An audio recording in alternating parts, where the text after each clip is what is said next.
বেগম খালেদা জিয়ার কবর জিয়ারত করার উদ্দেশ্যে আসছি।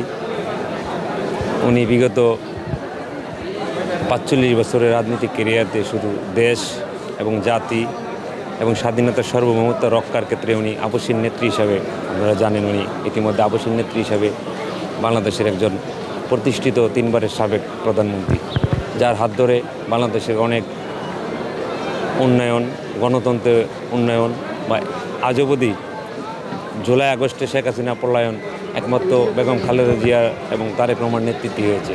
তো এই অনুভূতি থেকে আজকে উনি চলে যাওয়ার মধ্যে দিয়ে দেশে একটা শূন্যতা বিরাজ করছে। তো এই শূন্যতাটা আমাদের হৃদয়ের মাঝেও কাজ করছে। তো সেই অনুভূতি থেকে নিজের কাছে আসলে খারাপ লাগতেছিল যে কখন যাব বেগম খালেদা জিয়ার কবরটা জিয়ারত করব।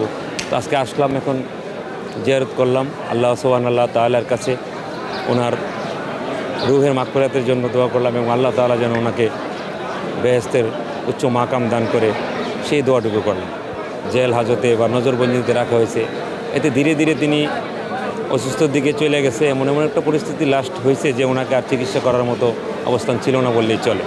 তো এই হিসাবে নিঃসন্দেহে এখানে আর কোনো সন্দেহের কোনো অবকাশ থাকে না যে এইটার জন্য বিগত ফ্যাসিস্ট সরকার দায়ী, এবং আগামী দিনে ইনশাআল্লাহ এই বাংলার মাটিতে বিগত ফ্যাসিস্ট সরকারের বেগম খালেদা জিয়ার এই অবস্থা এবং এই করুণ পরিস্থিতির মধ্যে দিয়ে মৃত্যুবরণ করার জন্য দায়ভার এই ফ্যাসিস্ট সরকার হাসিনাকেই নিতে হবে।